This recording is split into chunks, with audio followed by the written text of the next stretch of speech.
Okay, guys, like I said, I went back, loaded my old save, and saved Ninio. So she's back with us. Let's begin. Yo, what to do, everybody? It's your boy Robacus, and welcome back to Pathfinder Wrath of the Righteous. Okay, guys, so the time has come. Um, I did a little practice with this army that I built, and I think I get it now. I get it.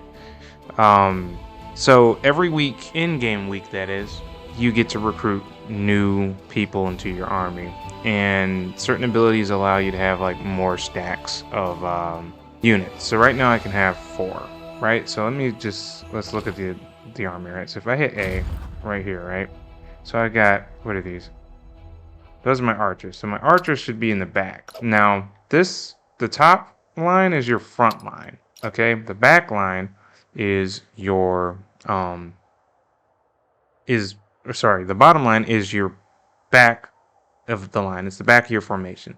I think I can split this, because if I split this, then I'll have 2 archers in the back that can just keep firing at the whole other army, or the whole time. Sorry, they can fire the whole time, and my 2 big guys in the front can go out and fight. Now I got a cleric and soldiers. The cleric is crazy good, like it's ridiculous. And I have a level 2 army, as you can see, so it's level 2, but the other army I'm going against is also level 2. But if you're looking at what they got, their dudes, if you look really close, their numbers are kind of low. So in the past when I was fighting, the numbers were kind of high on some of these dudes, right? Or they just had abilities that were just well beyond what I had, or they had too many numbers. Like when I fought those flies in that one episode, they just had too many, so I can't fight them yet. I should be able to keep all my characters for this specific army alive, but their main base of soldiers are going to go down, because we got 71 clerics, 64 soldiers, 36 archers, right?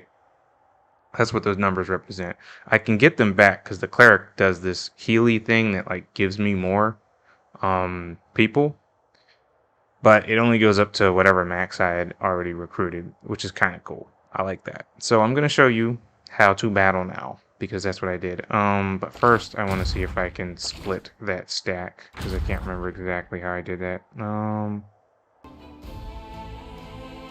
Okay, here we go.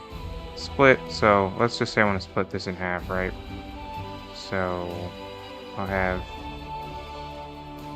18 and 18, right? Split. Now I got those in the back, and it's helpful because they'll both get a turn. Okay, I'm going to quick save this before I do this, just in case something happens. They're going to be retreating, but we're going to pursue them anyways.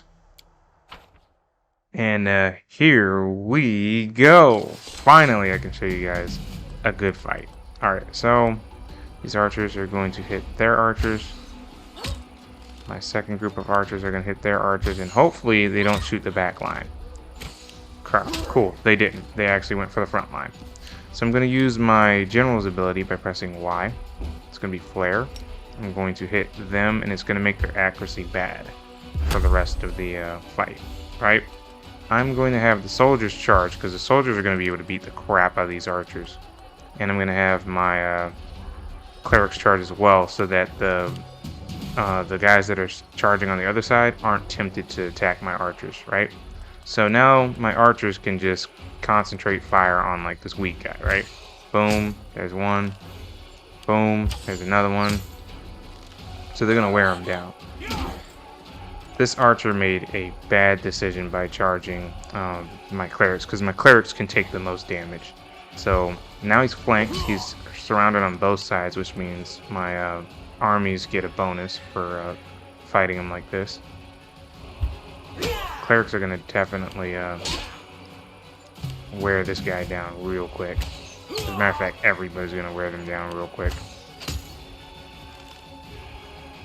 I'm going to send the soldier back to fight their archers, because their archers aren't good at fighting in close combat. So here we go, boom.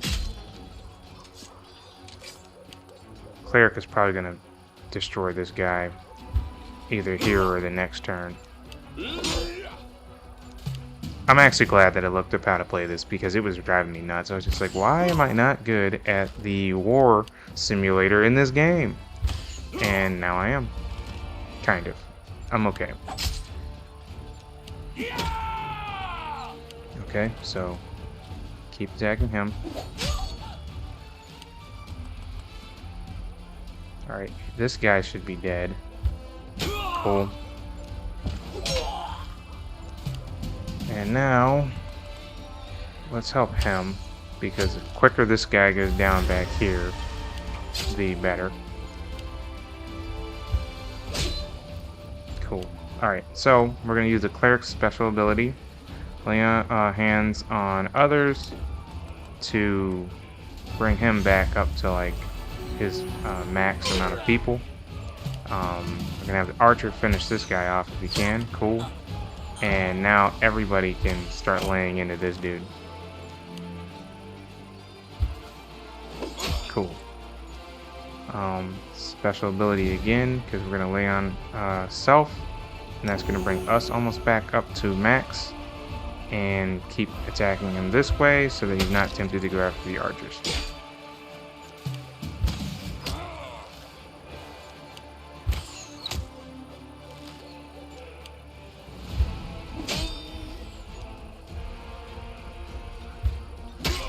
This is good.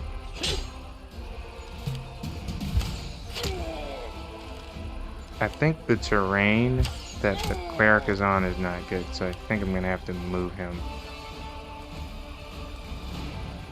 Because he's not dealing as much damage as I think he should, and he's also taking more damage than he should, so he must not be on good grounds. Yeah, that's what it was. So there's something about the terrain too. I guess if you look at the ground, you see how like some parts of the terrain aren't the same color. If they're on bad terrain, they're gonna take damage pretty badly. It's not gonna be nice. They're gonna definitely suffer.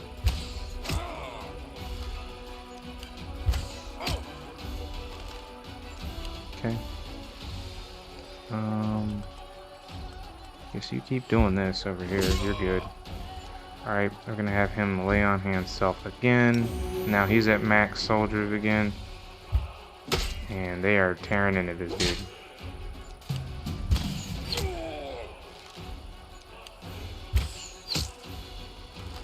This dude is almost done. Victory! We did it! Ta-da! With no... Oh, we only lost 9 men, but we'll get him back. Units replenished at the infirmary. Oh, so we got him back anyways. Cool. Look at that, guys. Our first good battle. One where it actually looked like it was going our way the entire fight. It's good to have you back, Ninio. The traitor who defected to the enemy side of Canabras are dead. They say traitors. Man, sometimes I can't see that screen. Nerosan expresses its deepest gratitude to the commander. Daily income increased by 100. Cool. See? So, if I look at this one, right, we'll see that these guys are way too tough. Actually, no, they actually look easy to beat. Alright. Guess we can double up, right? Fight again? No, they're probably on the top level up here. So there's not much we can do there. We still can't really beat these guys yet. Nor these guys, because these guys have way too many. There's like 5. If I can get those guys down to about, or not those guys down, if I can get my if I can get my soldier count up to about 6 or 7, I'll go fight them. Because right now my max is 4. Or not the soldiers themselves, but the slots I can have. Okay. Well, we did good there. I don't see anything else we can really do right now because that demon army is level 7. This one's level 3, but it has way too many, and there are too many troops too. These guys beat the crap out of us even though they don't look that tough. There's another army up here, but it's like level 5 and level 3. So, I guess we're going to go back to Kurt and the gang, because we just beat that little dungeon. And we are going to go to our new camp.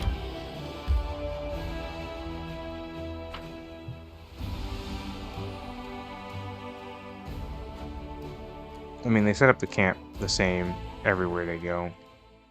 There's just a little bit of a difference on each one. Okay. Anyone have anything to say? Because I bet you they do, because we've gotten a little further.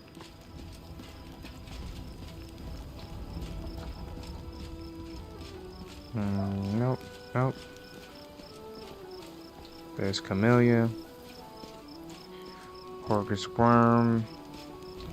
Let's see if he has anything new. Oh, what did he say? He said, we lost too many good men. Spirits are low in the camp. Some soldiers can't shake off the horrors they've seen. Others are mourning their friends. Oh, I guess I should say this in a different voice now. Okay, here we go. YESSIR Garms. We lost too many good men. Spirits are low in the camp. Some soldiers can't shake off the horrors they've seen. Others are mourning their friends.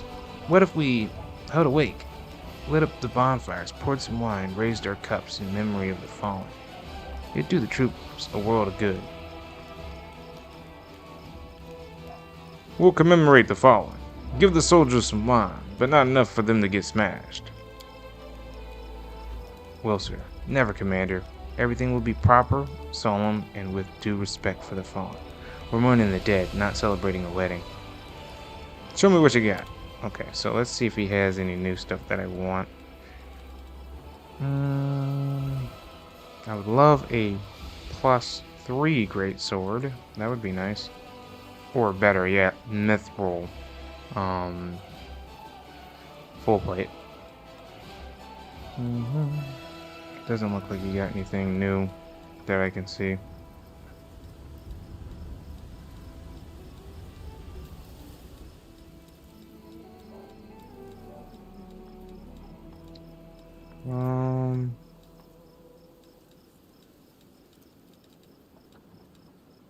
The amulet of amulet might. I'm pretty sure these are good for someone in my group. Did he have any scrolls? Full strength, just stuff that I got rid of. I will see this through. Blacksmith. Loader, Hawkeye, Canabrus dudes, Crusaders. What the heck's going on back here? What are you doing? Relentless. No, this is a Canabrus Crusader. I thought I said Relentless for a second. What's this up here? What? Nope, it's just another Canabrus Crusader. Oh yeah, I need to find the Commander's Tent because I'm at Death's Door.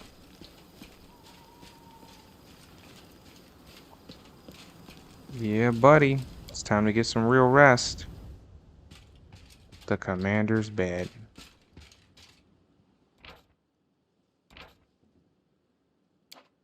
And it should get rid of my I baked a bad stuff. pie, What the? dropped it flat, made the sky cry. Dropped the second, made the rivers dry. Dropped the third, now we all die. Cool, I think.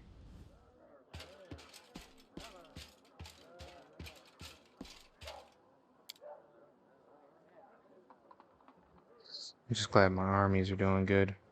I don't know if there's anywhere my characters can go right now. I kind of gotta wait a week to get more, oh, well, there's stuff here. So I guess we could do that. Inconspicuous camp. Alright, let's try that. See what's going on in this inconspicuous camp.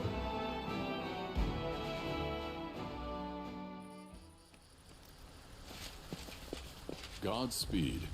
What the heck is that? Krynuk. The aged kobold sitting by a small campfire greets you with an amicable gesture. He doesn't reach for his weapon or hiss threateningly. All in all, his behavior is highly unusual for his kind. His clothes look quite unusual too. Not many kobolds opt for human clothing, nor do they adorn their possessions with spikes or scales. Greetings, my name is Kreenock. I'm all alone here, so you may safely come close. He speaks smoothly without the usual kobold hissing. Moving slightly aside, the kobold points to the carcass of a small animal on a stick roasting on the fire. Dinner will be ready soon. Well, I've never met a talking lizard before. Back in the River City, we had a real dragon. Are you a dragon too? Can you turn big? Kreenock. You flatter me, young lady. Many of my fellows would give up everything to become dragons. Some even entertain themselves with fantasies of already being such. But I'm proud of what I am. A kobold, nothing more, nothing less. Who are you? As I already mentioned, my name is Kreenock. At your service. Kobold offers a short bow, an unusual gesture for one of his kind to make. As a rule, kobolds do not express their respect to anyone other than dragons. I am a traveler and a friend of the Crusade. I can be a friend too, if you are tolerant towards kobolds. Hashtag Kobold Lives Matter too. Kreenock utters the word tolerate with shocking ease, as if he is something other than the narrow-minded and savage subterranean beast you expect him to be. Kobolds are infamous for worshipping dragons and despising all other races, and a few of them would even understand the concept of tolerance, let alone subscribe to it. The Crusade has many unusual friends, but even I haven't met anyone like you before. I'll be glad to see a kobold in our ranks. Seela smiles amiably. Amiably is what I meant. Oh no, don't get me wrong. I have no intentions of marching within the Crusader ranks. Still, I hope that my humble assistance will be of use to you.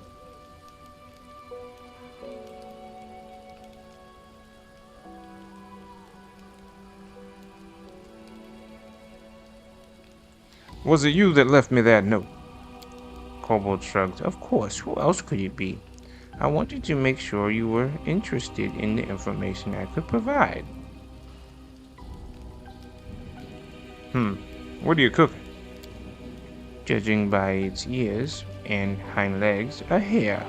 The kobold casts a dubious glance at the animal's mouth, which boasts a set of huge teeth. Or maybe a tiger. Depends on your point of view, I suppose. What did you want from me? I want nothing from you. I'm asking for nothing. I'm simply offering help. I sympathize with your cause. So I should like to provide whatever support can come from time to time. Does that work for you? A kobold stops and looks at you expectantly. What's the catch? No catch. I am acting for wholly altruistic reasons, but my motives are something I would rather not reveal. Kreenock turns his face to you, and his wrinkles become more visible in the glow of fire. We just met 5 minutes ago. Don't you think it's too early to expect complete candor just yet? As I have already told you, I'm a friend of the Crusade. You can choose to trust me or you can leave. I offer help and ask for nothing in return, so the question is simple. Will you accept the claw of friendship from a stranger, or is your distrust stronger than your need for help? What exactly can you do for me? With advice, mostly. Throughout my life, I've seen a lot, and a piece of timely advice can be extremely valuable, don't you agree? Of course, if your advisor is a kobold, the merits are not so obvious. But you're in luck. This kobold right here has extensive knowledge of a variety of matters that you may find useful someday. After some thought, he nods towards the campfire. One more thing I have to offer is this hare here after it's cooked. Thank you. We'd appreciate any help, I guess. Kreenock nods agreeably. Then we have a deal. You won't regret your decision. Just drop by my camp every now and then, and we can have a word. Perhaps I'll be able to give you some helpful tips. Pulling out a small knife, the traveler carefully cuts off 2 strips of meat from the roasted hare. He throws them into his toothy maw while graciously offering the other to you. A strange animal for sure, but it seems edible. The energies of the world will mask everything in illusions. Harmless looking animals try to eat you for dinner. Dangerous paths appear to be straight roads. And your enemies, sometimes your enemies, look like your friends. Canuck squints and looks deeply into your eyes. Have you ever been in a situation like that? First you think a person is your friend and ally, but then the scales fall from your eyes and you realize they are exactly your sworn enemy. So you catch this person, you tie them up, and then you start thinking, how should I treat them now? Like your enemy? Like your former friend? It's hard to decide. What would you do if one of your friends turned out to be? He looks both ways. A traitor. Are you talking about me specifically? Wow, your question reeks of paranoia. No, I'm not talking about anyone specific, and I'm not implicating anyone. The kobold chuckles. I'm sorry. It seems my joke has spoiled your sleep for the next few nights. Those who have lost their way must be saved. We need to help them. Return to the path of righteousness. Did some cleric tell you that? Possibly the other black guy in your group? And have you ever seen even one of those who've returned to the path of righteousness? I actually have. Stop listening to those others and use your head. We're not talking about children here. Children are a little harder to rear back in. The decision to collaborate with demons is a little different from yanking on the family cat's tail. Okay, that is a good point. To make such a decision, a person would have to be truly vile scumbag. Yeah, maybe. Oh, just where do you people get this beautiful naivety from?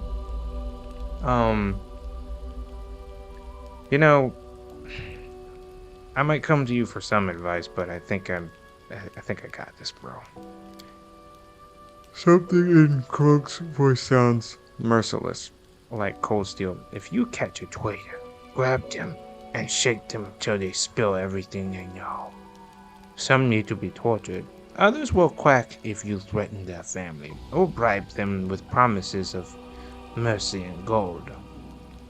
Wring the traitor dry, like a rag mop, and then think about war, not about ethics. At least, that's what smart people write in books. The fervor fades from the kobold's voice, but subtle glint still flickers in his eyes. You got really worked up there, didn't you? Who, me? No, not at all. You say that like you're an expert on kobolds or something. As if you can intuit our deepest feelings and emotions. I guess you're right. What matters most is doing what's best for the cause, but I'm still not convinced. The kobold shrugs. Was I trying to convince you? I was just stating my opinion. Then again, if we're discussing traitors, it's fortunate that the portrayal is not reserved for mortals alone. Demons stab each other in the back far more frequently. I mean, that makes sense. They're evil. The rumor is that there's at least 2 demons stashes within Dresden, filled with arms and supplies that were stolen by Discariites from Baphamites. Oh, that makes sense. And vice versa.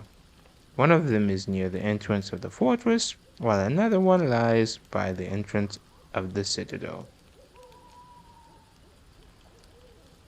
Well, that is valuable information.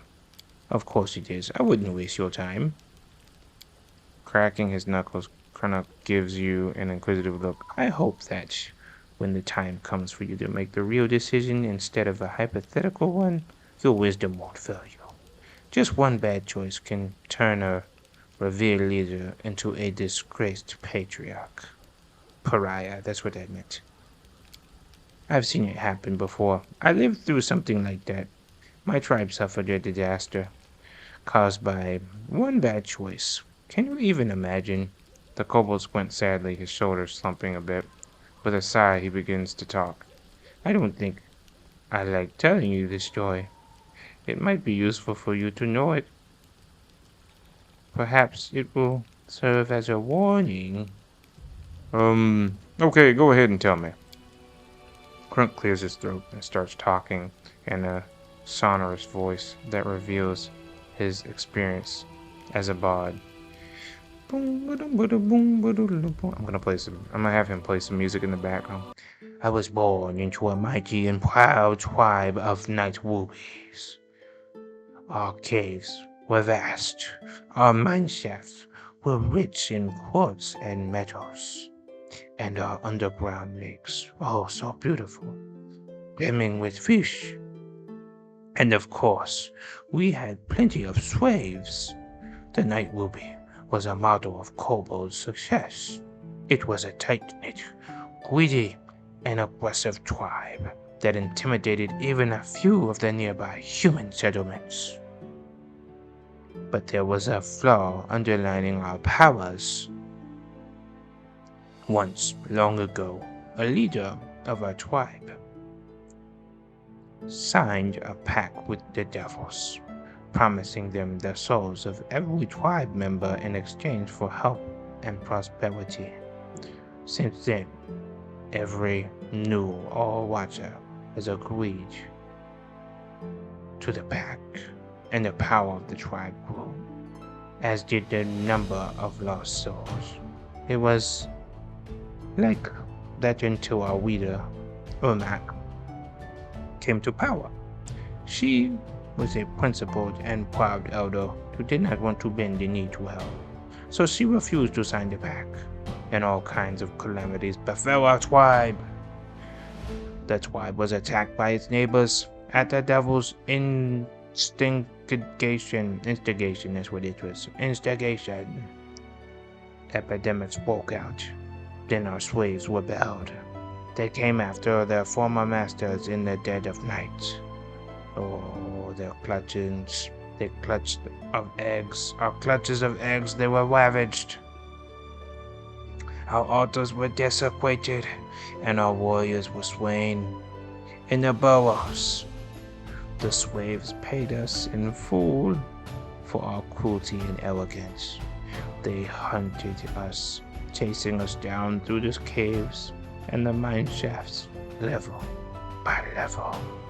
When we finally were left alone, we had no idea where we were. All we saw around us was darkness.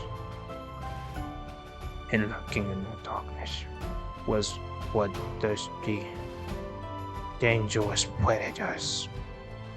After raising his voice dramatically, Crunk suddenly stops, then he adds with a teasing smile. I think this moment is enough of a cliffhanger to stop here.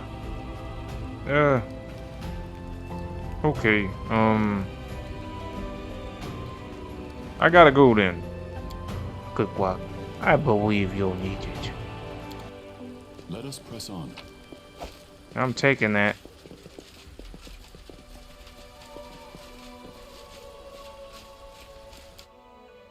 Well, that was interesting. A kobold that knows stuff, I guess. Okay, so that was the mysterious camp. I don't know how to get to that underground hideout, but we can't go any further without our soldiers catching back up. We've been like everywhere else though. Let's see where this goes.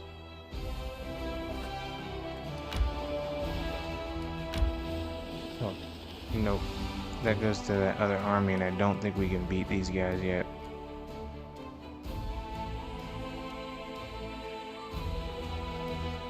You know, we might be able to beat these guys. Now let's just quick save real quick. Just in case I can't beat them.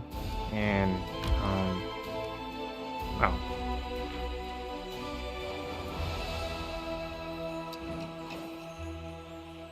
Yeah, let's make sure we can't recruit anyone else yet. Alright, cool. And, yeah, let's pursue them.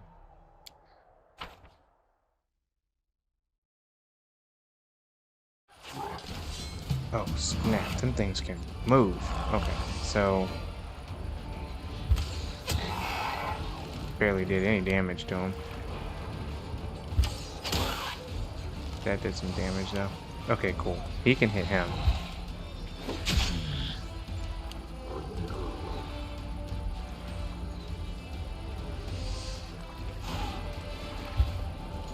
Okay.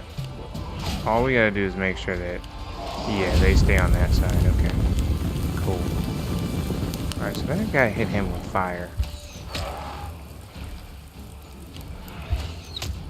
Okay, the archers are barely doing anything to this air elemental. But those guys did. Okay. Let's take out the air elemental first. I think I'm on bad ground. I think I'm gonna have to move. Oh no. Come on, you gotta be shitting.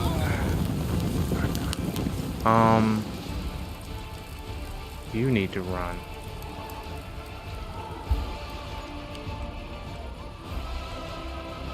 Okay, he's gotta block him.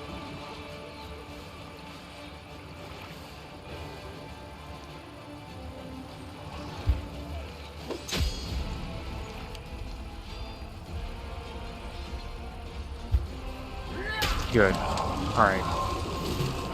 That takes care of that. Okay, you take care of that. Cool. Cool. Man, I feel bad that I lost some archers there. I didn't think that fire elemental was going to go that far. But he did.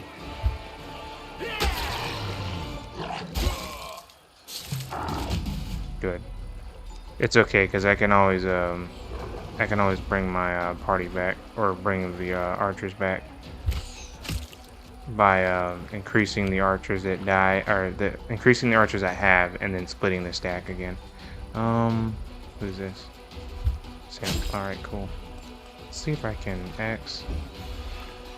Lay on hands others. Can I get her? Unavailable. Okay. That didn't do anything because the stack only goes up to 18.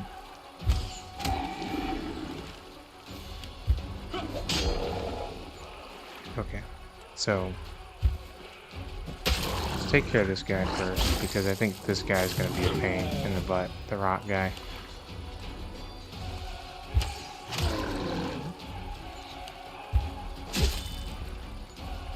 Are they even damageable? Oh, they are. It's going to take some hits.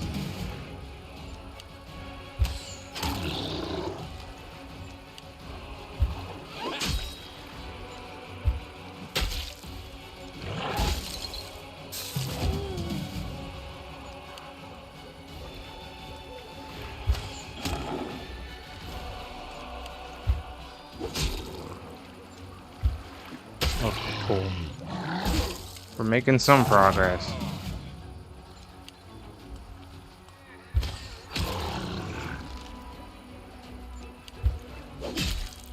One more should do it. Got him. Okay. Now we're gonna heal the soldier next.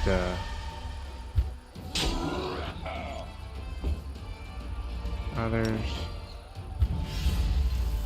There you go. He's at full.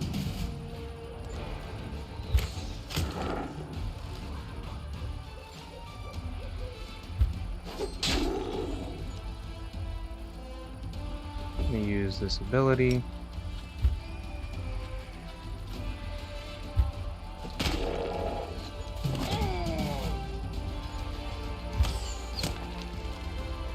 Is this guy even damageable? Yeah, he is. It's just gonna take some time.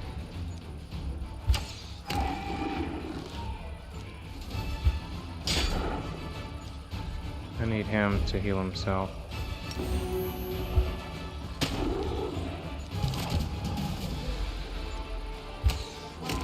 Okay, this should take him out. Okay, not this one, but one of them. Good, we got him. We won.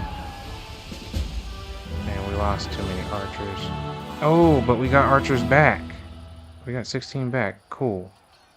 Cool, we got them back. We got those archers back for winning. That's pretty cool, guys. We got it. Yep, they're back. Oh, we got a treasure. Ooh, piece of candy. What is this? It is the Chili Creek. So we need Kurt and friends to come back this way to get the Chili Creek. Okay. Well, Kurt and friends, it's time to come back.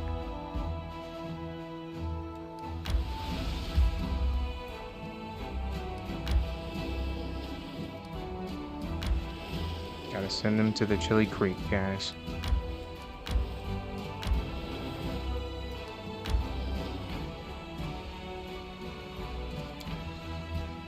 Rest up, y'all.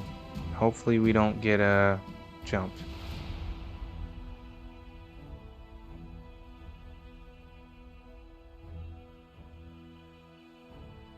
Okay, nobody's saying anything. Oh, somebody did. I wouldn't have pressed the button had I known.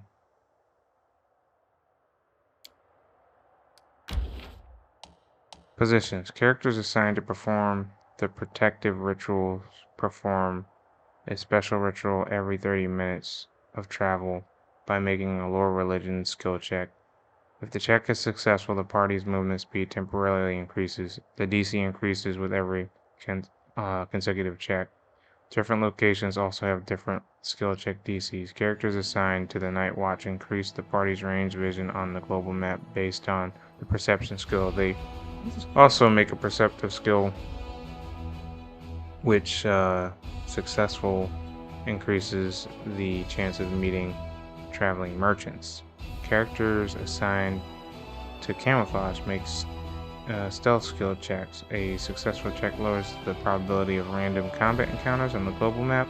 Characters assigned to alchemy and scroll creation have a chance to find a useful ingredient while traveling on the global map. Okay, cool. Thank you. Going to Chili Creek, y'all. We're going. What? A random encounter?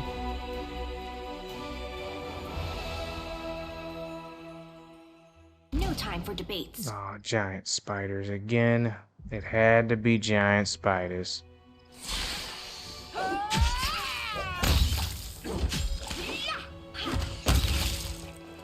Dude, will y'all get off of her? Okay. Our time has come. I like how Social uses a pole arm. That's actually like, if you're like a nerd when it comes to medieval warfare, like the pole arm was like one of like the greatest weapons you could actually wield. Yep, we're going to Chili Creek, y'all. I don't know what's there, but we're going.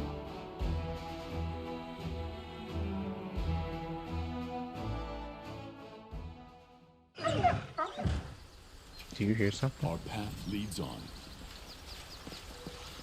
Chili Creek doesn't look that creepy or chilly. Oh, sweet. I can move the camera around now. Drenal walks thoughtfully around the grove.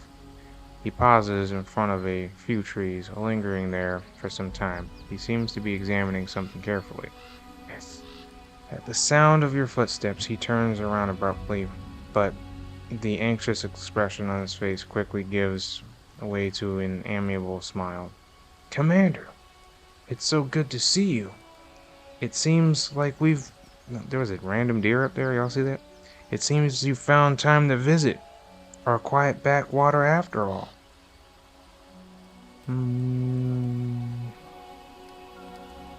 I could be mistaken, but it looked like you were frightened by my arrival.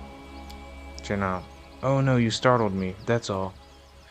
It's my overactive imagination. I still can't get used to living in such a small village. The town where I grew up was a good deal larger, and it was located near our trade route. So there's always lots of new faces and plenty of people bustling around. Here though, it's different. The moment you step outside the village, you're all alone. You can walk for miles in any direction with only the birds and animals for company. This is, of course, the way Aristotle teaches us to live. But truth be told, it still makes me feel somewhat uncomfortable. Why were you looking at those trees? See for yourself, he points out one of the branches, and among the leaves you notice a small doll made of grass and seaweed tied with a blue ribbon. I keep finding them here in the grove. I think it's some kind of local ritual. I've asked the villagers to tell me what it means, but they won't give me an answer. I just don't understand the reason for all the secrecy. So how do you like living in the village? I'm getting used to the way things are. I still get the occasional sidelong glance from the locals, but that's not surprising. After all, I'm just some stranger who decided to show up without an invitation and settle down in the village. But the church warned us about this. Such caution to be expected at first. I just have to do my best to earn their trust. I heal, I purify the water, I give blessings. Sooner or later they'll accept me as one of their own. It's so quiet here. War makes you forget what peace feels like. I understand. My time in Canopus gave me a small taste of war. I only had to live through a few days of it, but I know the horrors I witnessed will haunt my nightmares for years to come. I cannot imagine how hard it is for those like yourself, soldier, who have given their lives for the cause. The priest places a hand on his heart. You have chosen to fight there in order to protect our peaceful and quiet life here, and I thank you from the bottom of my heart. Okay, so what do the locals think of Aristotle? They're indifferent. They are pragmatic people, you know. They don't have time for theology. If old Deadeye helps them survive, that's good enough for them. You know, some priests get overzealous with sermons. They demand that people pray, observe all the rituals, make sacrifices. Then those priests, all holy and pious, are surprised when the locals kick them out of the village, right into the nearest ditch. The priest laughs. I was taught differently. First, you have to prove your worth. You have to show them why you and your deity are useful. It's only after that they'll begin to trust you and start asking you questions about your faith. That way you can really share your beliefs. Then you can tell them all about old Deadeye and his teachings. Okay? Well then, will you show me around the village? Of course, let's go. You'll get to meet the locals and see how we live. Maybe you'll even manage to get some peace and quiet. Temporary respite from the hardships of war. Okay? Oh, okay. So, we're going to the village. Gonna eat us a lot of peaches. Going to the village. Gonna eat us a lot of peaches. Millions of peaches. There's a tree. Peaches for free. Dare get out of the way. Godspeed.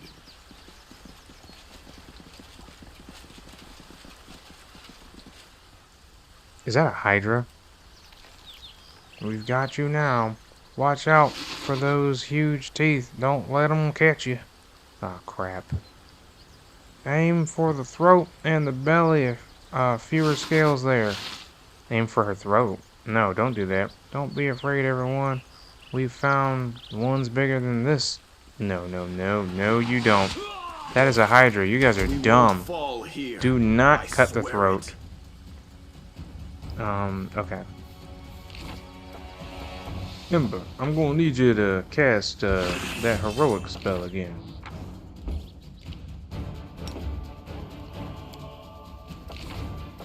Seela, I need you to, you just do what you do. Ninio, magic missile it.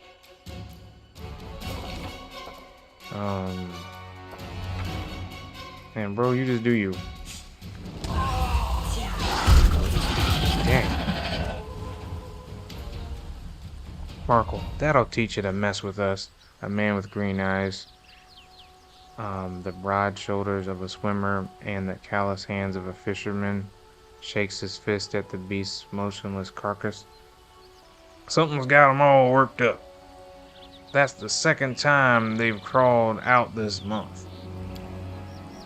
So let them come, a woman, her eyes the same shade of green as the fisherman, smiles at you. It's not the first time, and it won't be the last. But what's the matter? They can't hurt us, and we can use their hides to make lots of waterproof coats and cloaks. Jannar, Markle, Melissa, I'd like to introduce you to someone. This is Curtis Jackson, the commander of the crusade. He's the one I told you about. Ah, a real hero in our little backwater. It's nice you to drop by. We've never had anyone so important come visit. Heroic acts are important, but sometimes it's good to leave the front lines and talk to ordinary people living ordinary lives. Anyways, welcome to Chili Creek. How's life in this village now that you've got a priest? Not much has changed, Marco shrugged and smiled amiably. They use amiably a lot in this game. He's a good lad. He does some healing and never bothers us with sermons. Why, he's even learning to fish in his spare time. He also knows a lot of songs, and when he sings, it makes you want to sit and listen. Melissa smiles archly at the priest, and he blushes. Oh, wow. Is there something going on with you guys? The world wound is not far away. Have you ever been attacked by the demons? No, we've never seen any. Our mother, YESSIR WE, keeps us safe. She would never let such abominations get near us. YESSIR WE, who's... YESSIR WE, who's that? She's right here. Marco nods towards the river. Did you think this was selling? No, it'd take you half a day's rowing before you could reach that river. It's big, to be sure, and it's very important. The Selin flows through at least a dozen countries. But where would the great Selin be if it wasn't fed by thousands of little streams and creeks, such as our dear YESSIR WE? The people of Chili Creek hold this river in great reverence. The priest's observation is a matter of fact, but you notice his voice sounds a bit strained. How can we not? Our whole lives are built around this river. From the wedding wreath we send down its stream to the funeral boat that floats away on the waters when that time comes, our mother YESSIR WE feeds us, gives us water, protects us. With a kind smile, Marco casts a sidelong glance at the frowning priest. The gods are far away, but our YESSIR WE is right here, so we treat her with respect.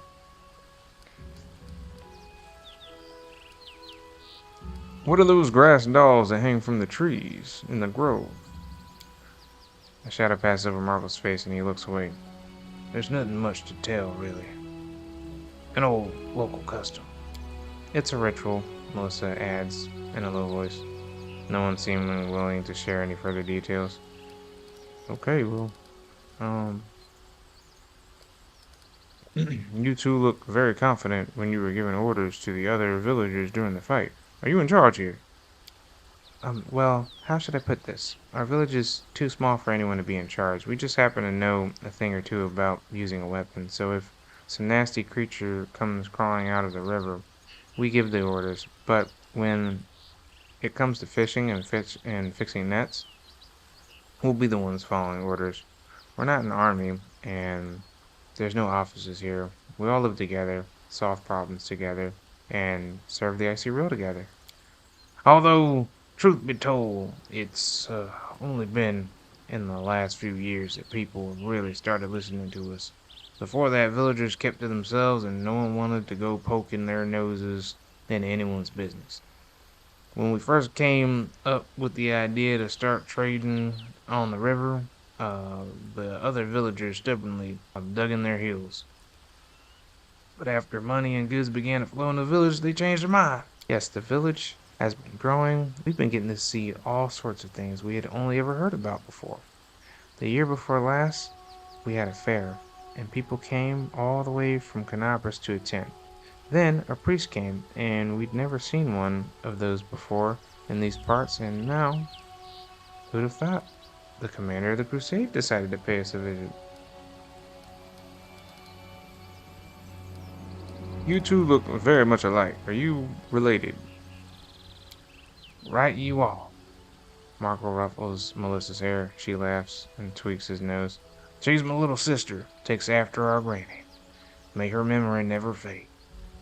She was always restless, couldn't sit still, and Melissa is just the same. She's always up to something. And You look after our grandpa. May the river silt be his feather bed. What does that mean? You're as brave as he was, and just as stubborn. Okay, well then I gotta go, because you guys are really, really weird.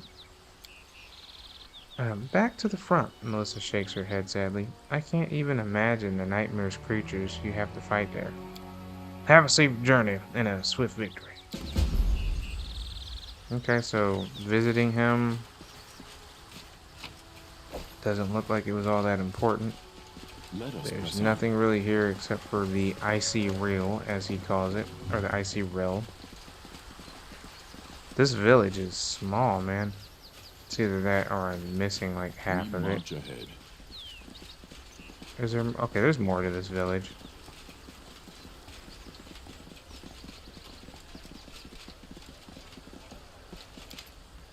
Melissa. Look, the commander's here. Welcome back. Oh.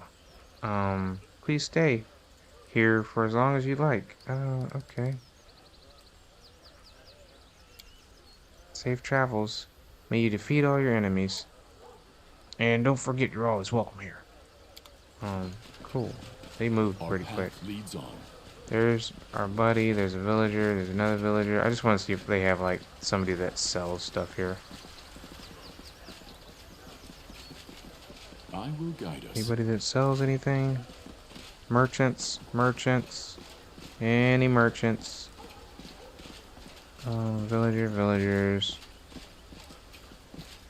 Normally someone with a name has merchandise you can buy. Godspeed.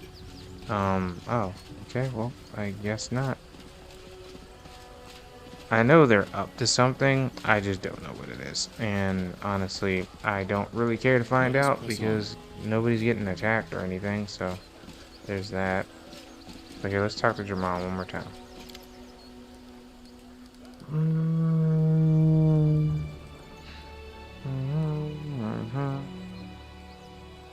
Okay.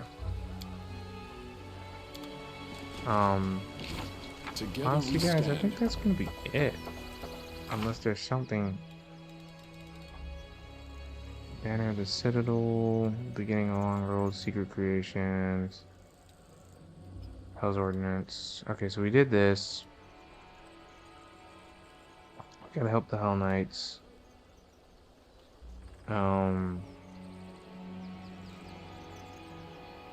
We gotta go there. We already did that. And we need the banner over the Citadel. Okay, so deal with... Oh, we already did that. Okay.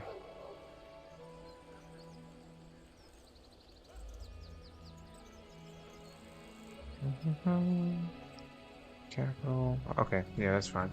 Alright, so, yeah, that's gonna be it for this episode. Hope you guys liked it. So, thank you so much for watching. Like and subscribe if you want to. Shout out to the little nephews and cousins, and I will see you in the next one. If it's your birthday, happy birthday. I forgot to say that in the last episode. And for my German viewers, choo!